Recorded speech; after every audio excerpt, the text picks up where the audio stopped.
On August 24th, 2023, a 29-year-old woman stepped out of her apartment in Kingston, Jamaica, believing she was headed to a professional opportunity that could elevate her career. She climbed into a vehicle driven by a man she had never met before. She was still talking on the phone with her sister, casually discussing the day ahead. Then the call ended, and so did her life. What makes this case chilling is not just how she died, but who ordered her death. The man responsible was already serving a 25-year prison sentence for murder. He wasn't a stranger. He wasn't an enemy. He was her fiancé, her manager, and the person who controlled nearly every aspect of her life from behind bars. This is the tragic story of Stephany Williams, roots forged in hardship. Stephany Williams was never merely another young woman attempting to gain visibility within Jamaica's entertainment industry. Her life unfolded as a layered narrative shaped by hardship, resilience, ambition, and emotional endurance. She represented a person who transformed adversity into momentum, who turned creativity into a form of survival, and who built economic independence through discipline and self-reliance. Her identity was not shaped by public recognition or financial success, but by experiences that preceded both. To understand the woman Stephany became, it is essential to begin with the circumstances into which she was born and the woman who raised her. Millicent McSurdy entered motherhood at the age of 16. While living in Westmoreland Parish, the pregnancy placed her in a precarious position, marked by instability and isolation. She faced the realities of raising a child without financial support, without emotional partnership, and without a defined path forward.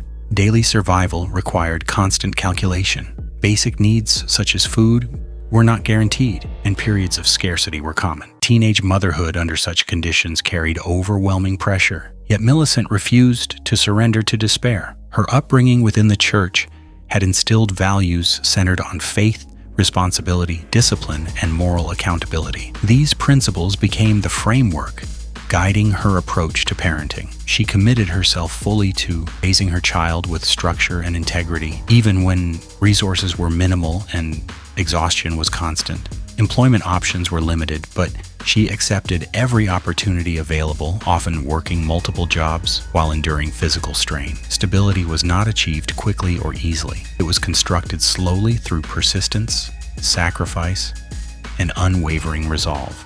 Over time, her determination produced tangible results. She not only raised Stephany, but later supported her other daughters as well. Education became a non-negotiable priority. Through years of sustained effort, she ensured that all of her children attended college. Eventually, she established a respectable home in Savannah, Lamar, a physical representation of years spent overcoming hardship. What once seemed unattainable became reality through consistency and resilience alone. A childhood shaped by discipline and faith. Stephany Williams was born on October 8, 1993, into this environment, defined by struggle and perseverance. From early childhood, she absorbed the lessons modeled by her mother. Hard work was not a concept discussed abstractly, but a necessity demonstrated daily. Endurance was treated not as an option, but as an expectation. These principles became deeply embedded in Stephany's character as she matured. As she progressed through her formative years, Stephany displayed a natural affinity for creative expression. While attending Petersfield High School, she became actively involved in the performing arts. She sang in the school choir, marched with the band, and participated in the dance troupe. These activities provided her with structured outlets for creativity and emotional expression. Beyond the school environment, she remained deeply involved in church life, continuing to sing regularly and reinforcing the spiritual foundation established at home. These early experiences cultivated discipline, teamwork, and emotional awareness. The balance between creative freedom and structured responsibility shaped her approach to life. She learned to commit fully to her pursuits while remaining grounded in the values instilled by her upbringing, searching for direction after school. Following high school, Stephany initially chose a path associated with stability and service. She enrolled in nursing studies and dedicated 2 years to training as a caregiver. This decision reflected responsibility and practicality, aligning with the values emphasized throughout her upbringing. However, as time passed, she began to feel constrained by the rigid structure of institutional work. While she valued service, she also felt an increasing need for autonomy and creative freedom. Recognizing this internal conflict, Stephany transitioned into business studies. She completed an additional 2 years, focused on entrepreneurship, management, and self-directed enterprise. This shift allowed her greater independence and control over her future. Yet despite this adjustment, she continued to feel an unresolved pull. Music remained a persistent presence, resurfacing repeatedly as a calling she could not silence. Committing to an uncertain dream. In 2017, Stephany made a defining decision. She placed her academic pursuits on hold and committed herself fully to a professional music career. From an external viewpoint, the decision appeared risky, involving the abandonment of conventional security for uncertainty. For Stephany, however, the choice felt necessary. She believed she was aligning her actions with her purpose rather than avoiding it. Beneath her outward confidence, Stephany carried a deeply concealed trauma that had shaped her life since childhood. In 2018, she disclosed that she had endured prolonged sexual abuse by her father from early adolescence through her teenage years. The abuse was sustained through fear and manipulation, including threats directed toward her younger siblings. In an effort to protect them, she remained silent and endured the abuse alone. The abuse ceased only after her parents separated around the time she prepared to leave for university. While her siblings were spared physical harm, Stephany carried lasting psychological wounds. These injuries were invisible but profound. Financial limitations prevented her from accessing professional therapy, leaving her without formal mental health support during recovery. Creativity as a means of survival. In the absence of professional therapy, Stephany turned to music as a form of emotional refuge. The recording studio became a space where she felt safe, heard, and in control. Through songwriting and performance, she found a way to process pain that could not be articulated through conventional conversation. Creativity became not just expression, but survival. Her music was shaped by lived experience rather than performance ambition alone. Themes of endurance, healing, and self-reclamation emerged naturally from her work. She viewed her platform as an opportunity to empower others, particularly those who had experienced similar trauma. Her artistic goals extended beyond entertainment, reflecting a desire to contribute meaningfully to conversations surrounding healing and resilience. Stephany aspired to establish a foundation dedicated to supporting survivors of childhood sexual abuse and advocating for vulnerable children. This vision was deeply personal, rooted in her own experiences rather than abstract empathy. Despite working within the dancehall industry, which is often associated with controversy and excess, those close to her described her as disciplined, focused, and purpose-driven. Trauma had not weakened her resolve. It had sharpened it. The birth of Reborn Holistic. Stephany's entrepreneurial instincts soon extended beyond music. In 2019, she founded Reborn Holistic, a company focused on producing natural skincare, hair care, and personal care products. Her interest was sparked by concerns regarding chemical exposure in commercial products, particularly deodorants. She began researching natural alternatives and experimenting with formulations in her own kitchen. Initially, the products were created for personal use. As she shared them with friends and family, interest grew rapidly. Recognizing the opportunity, Stephany transitioned from informal experimentation to structured business development. She refined her formulas, developed branding, and formally launched the company. Stephany remained directly involved in every aspect of the operation. She oversaw manufacturing, managed distribution, handled financial operations, and built relationships with retailers. Over time, Reborn Holistic products secured placement in major pharmacies across Jamaica. The company's growth reflected consistency, quality, and trust. Within her family, Stephany was often described first as a businesswoman before being recognized as an artist. Externally, her life appeared to be flourishing. She balanced a developing music career with a growing business. She generated income, created employment opportunities, and planned initiatives centered on community impact. Her future appeared expansive and promising. A relationship built on secrecy.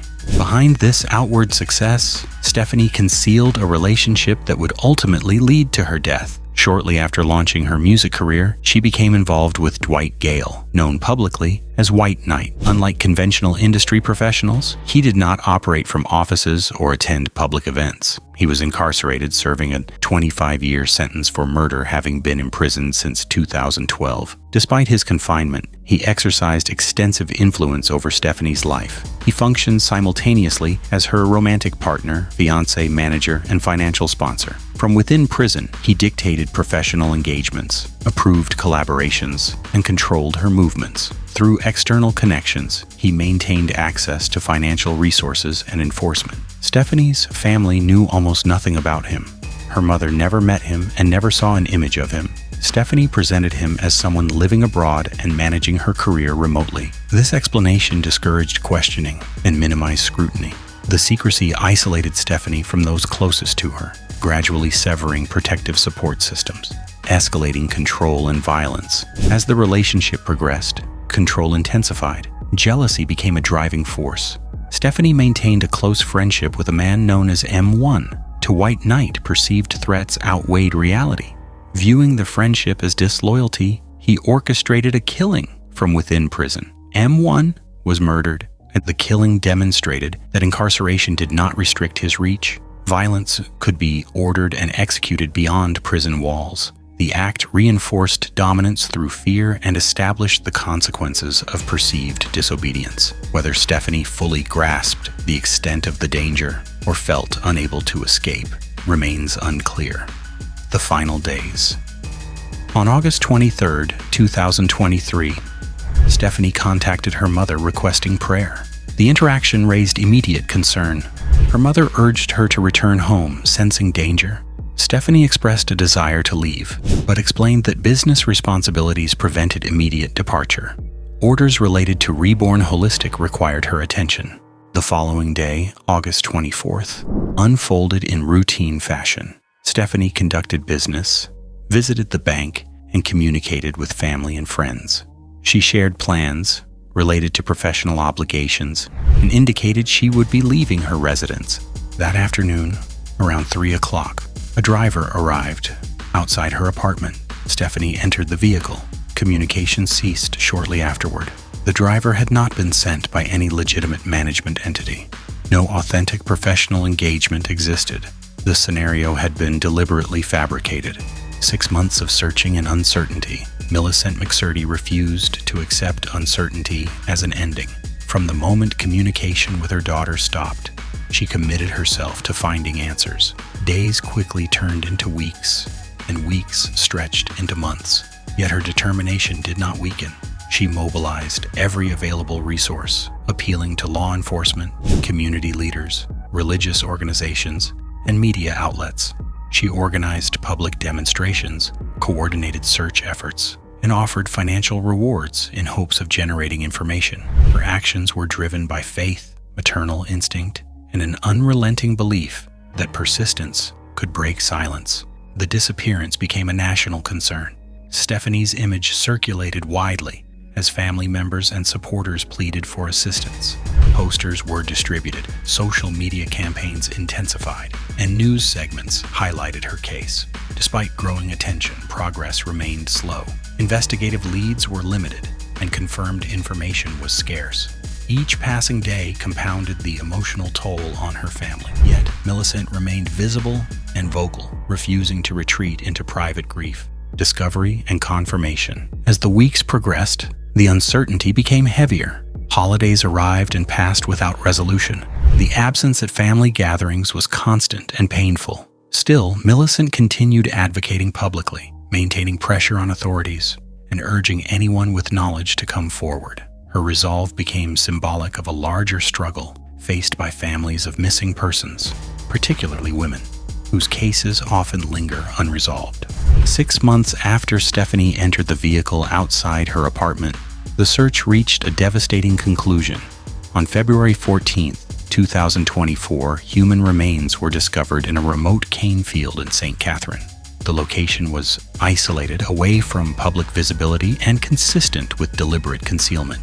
Near the remains, investigators recovered personal items matching those Stephany had been wearing at the time she vanished. Forensic testing was conducted to confirm identity. DNA analysis verified what the family feared but had not accepted. The remains belonged to Stephany Williams. Examination revealed she had been killed by a gunshot wound to the head. The manner of death indicated execution rather than accidental violence. The findings eliminated hope of survival and replaced uncertainty with irreversible loss. Law enforcement authorities revealed that the investigation had long focused on the possibility of external orchestration. Evidence suggested that instructions for the killing originated from within a correctional facility. The crime had been planned, coordinated, and executed through intermediaries. A fabricated professional engagement had been used to lure Stephany into a controlled situation. Transportation, location, and timing had been deliberately arranged. The conclusion aligned with prior suspicions regarding White Knight's influence. Despite incarceration, he had retained the ability to issue commands, coordinate movement, and enforce compliance through fear. The killing of M1 had already demonstrated his reach beyond prison walls. Stephany's death confirmed that his control extended to fatal extremes, an unresolved case, and a warning. As of November 2024, no arrests have been made in connection with Stephany's murder. The investigation remains open and authorities continue to pursue leads. Public frustration has grown as time passes without accountability. For Stephany's family, justice remains unresolved, suspended between evidence and action. In the aftermath of her death, responsibility for reborn holistic transitioned to Stephany's sister. Determined to preserve her vision, she continued operations, ensuring the company remained active. The business stands as a testament to Stephany's work ethic, creativity, and entrepreneurial discipline. Each product reflects the foundation she built from research, experimentation, and commitment to natural wellness. Stephany's legacy extends beyond commerce. Her life represents the complex intersection of trauma, resilience, ambition, and vulnerability. She overcame childhood abuse without institutional support, relying instead on creativity and self-determination. She built a business without inherited wealth or privilege. She pursued art not for fame alone, but as a vehicle for healing and advocacy. Her death exposes the dangers of coercive control disguised as protection. Isolation framed as loyalty can sever lifelines. Power exercised through fear can override autonomy. Stephany's story illustrates how manipulation can persist even at great distance, how incarceration does not necessarily sever influence, and how unchecked authority can culminate in irreversible harm. The case has reignited national conversation around gender-based violence, coercive relationships, and prison-directed crime. It underscores the need for stronger systems of protection, accountability, and intervention. It also highlights the importance of listening to warning signs and maintaining transparency in personal and professional relationships. Stephany Williams is remembered not solely for how her life ended, but for how she lived. She was a daughter shaped by sacrifice, a survivor shaped by trauma, an artist shaped by expression, and a businesswoman shaped by discipline. Her achievements were not accidental. They were earned through persistence and vision. Her story remains unfinished until justice. Jamaica continues answers. Her family continues stability, and her name remains. That strength does not guarantee safety. Success does not eliminate vulnerability. Williams deserves rooted in truth, ability rooted in justice, and legacy in the impact she left behind.